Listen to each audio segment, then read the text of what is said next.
im Islam. Und ich sage euch, Schwestern im Islam, die meisten von euch sind vielleicht im Islam geboren oder ich sag mal so, islamisch erzogen. Wir sind alle als Muslimen geboren. Manche von uns haben unsere Eltern zu Christen oder Juden gemacht. Aber Alhamdulillah, Allah hat uns recht geleitet. So, manche von euch, aber die meisten von euch sind erzogen im Islam. Denen wurde der Islam mitgegeben, nahegegeben. Darf ich euch was sagen, liebe Geschwister? Diejenigen, denen das nahegegeben, meistens, die merken diesen Wert, was sie bekommen haben, von Erziehung an bis jetzt, merken sie nicht. Weil, Achi, subhanallah, ich freue mich, weil ich habe ja nur diese Leute, die in der Moschee sind. Und ich habe ja nur diese Muslime als Familie. Und ich habe den Brüdern das schon mal gesagt, die Brüder, die uns mal besucht haben, und ich sage euch das auch. Ein Beweis dafür ist Yom al-Eid, Achi. Nach dem Yom al-Eid geht jeder nach Hause.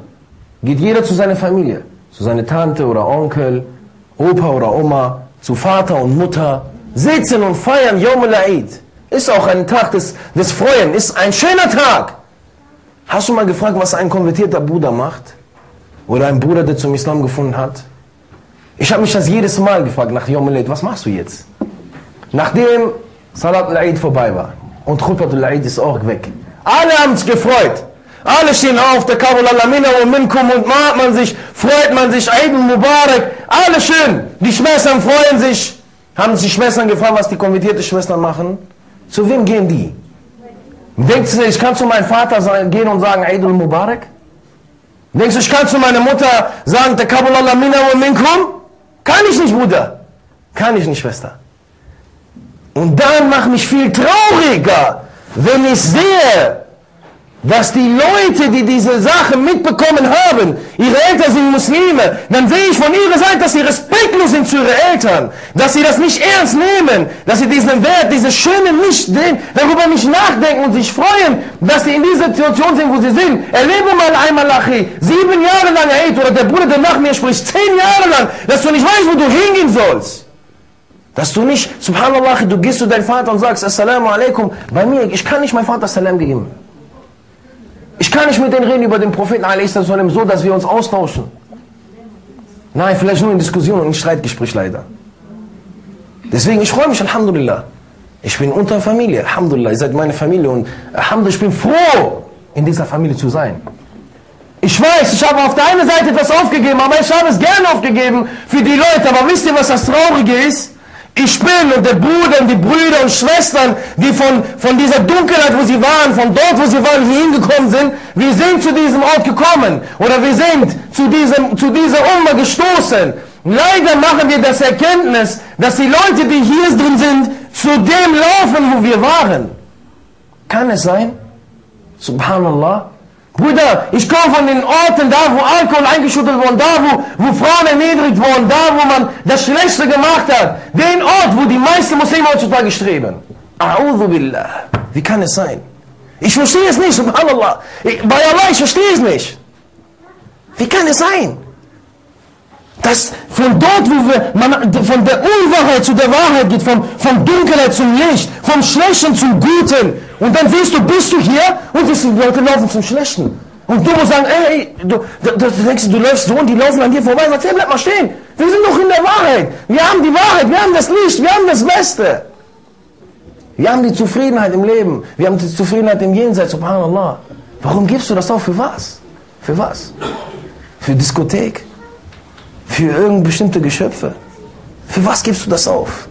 Kann Diskothek und das ersetzen, was Allah dir gibt? In Dunya und in Akhirah? Weil Allah subhanahu wa ta'ala ist so barmherzig, so großzügig. Er gibt dir in Dunya und in Akhirah. Er lässt sich manchmal sogar, er lässt sich gesund leben, Bruder. Er lässt sich gesund wach werden. Der hat dir so viele Gaben gegeben und wir nutzen diese Gaben für Schlechtes. Viele Gaben, Bruder. Gaben des Sehen, Gaben des Hören. Denk mal über diese Gaben, als ich ein Buch, liebe Geschwister, über das Grab gelesen habe. Am Ende hat der Sheikh geschrieben, so Fragen. Zum einen muslimischen oder zu einem Ablauf eines muslimischen Tages, also so gesehen. Fragen, die man sich ständig stellen sollte. Und er hat eine Frage gestellt, ich habe gesagt, subhanallah. Er hat gesagt, wann hast du Allah Ta'ala zum letzten Mal fürs Sehen, Hören, fürs Gehen gedankt? Wann hast du Allah Ta'ala gesagt, oh Allah, ich danke dir, weil ich gehen kann. Ich danke dir, weil ich sehen kann. Ich danke dir, weil ich hören kann. Ich danke dir, weil ich atmen kann. Ich danke dir, dass ich gesund bin. So undankbar sind wir geworden, glaubt es mir. Wann hat einer von euch, wenn er es im Sujud geworfen hat oder wenn er gespürt hat, er hat seine Bitte, seine Dua gemacht, dass er gedacht hat, oh Allah, ich bedanke mich, danke dir für mein Sehen. Und das Sehen konnte schnell von Allah, Allah konnte dir schnell wegnehmen, diese Gabe. Wisst ihr, wann das mir klar geworden ist, liebe Geschwister, auch? Ich habe mal eine Reportage gesehen über einen Menschen, der keine Hände und keine Beine hatte.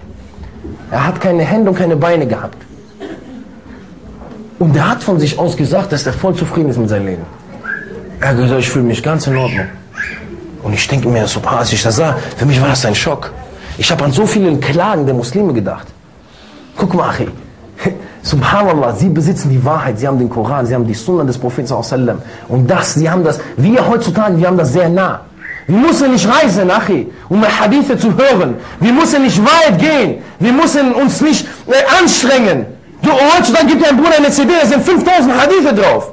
Früher hat die Gelehrten haben dafür Gold hingelegt, wenn es sein musste. Weißt du, wie weit sie gereist sind, um zu lernen, um die Sachen zu erfahren, um dieses Wissen mitzunehmen. Heute haben wir das in verschiedenen Sprachen.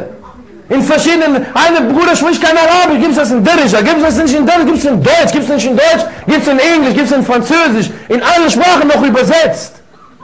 Das heißt, hier ist das noch leicht gelegte Weg. Leicht zum Wissen, leicht, dass du das nimmst, lernst, dass du das danach ausübst. Guck mal, wir haben das so nah und trotzdem klagen wir immer wieder. Du siehst, frag mal Muslime, die klagen ständig. Hey, ich habe das und hier, keine Ahnung was. Und dieser Junge hat keine Beine und keine Hände und sagt, ich bin zufrieden mit meinem Leben. Ich habe in diesem Moment gedacht, wie kann das sein, Subhanallah. Ich musste mich in diesem Moment direkt niederwerfen. Ich habe gesagt, Subhanallah, Allah, ich bin zufrieden mit meinem Leben. Weil, stell dir mal vor, jetzt, du würdest beim Autofahren oder irgendwas deine Hände und deine Beine verlieren. Ey. Und du bist nur ein Körper, Bruder, weißt du, der Anblick nur, der Anblick an diesen Menschen. Man hat ihn, der war mein Anker, glaube ich, so 26, man hat ihn getragen wie ein Baby. Er kann nichts machen, Nachi. Kann nichts machen. Und trotzdem stellt er sich zufrieden dar. Man hat das auch gemerkt, dass er das ernst gemeint hat.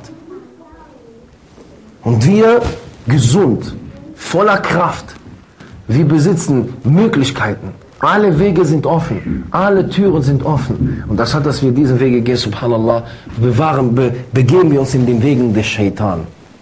Bewegen uns in den Wegen des Schlechten.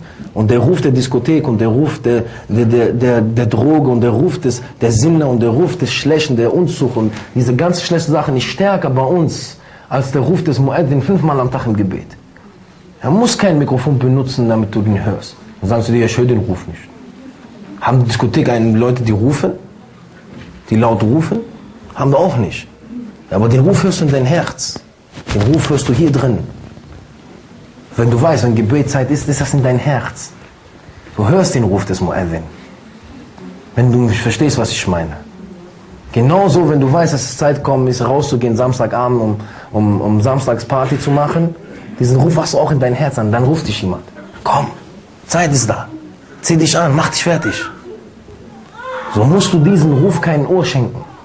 Du musst den Ruf des Gebets, den Ruf zum Guten, den Ruf zur Ermahnung, musst du Ohr schenken. Viel, viel wichtiger. Damit deine Taten wachsen. Weißt du warum? Kullu nafsi dha'iqatul maut. Jede Seele, Brüder und Schwestern, merkt euch die Sache. Jede Seele wird sterben. Merkt euch die nicht, nur dass wir sie auswendig lernen mit Tajwid-Regel und mit richtiger Aussprache. Merken wir uns diese Ayat, dass wir Ermahnung nehmen. wisst ihr, liebe Geschwister, es ist eine schöne Sache, dass Brüder und Schwestern sich einstrengen beim Koran lernen, in dem Tajwid und dem Ahkam und den ganzen Sachen. Es ist sehr schön. Ich will niemals dagegen sprechen, ich will mich niemals wagen, was dagegen zu sagen, aber es ist sehr, sehr schade, dass wir nur das behalten haben. Nur Buchstaben und Regeln. Nur Buchstaben und Regeln. Und wenn Ayats rezitiert werden von einem Imam, sei es egal in welches Gebet, wir vielleicht keine Lehren daraus nehmen. Keine Lehren, subhanallah.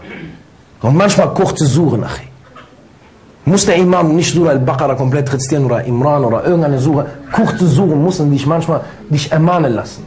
Kurze Suren müssen dein Herz schlagen lassen. Kurze Suren müssen dir etwas erwecken. Musst du Angst kriegen. Und beim Verständnis der Surah musst du weinen dann. Und sagen, subhanallah, guck mal, was Allah in seinem Buch sagt.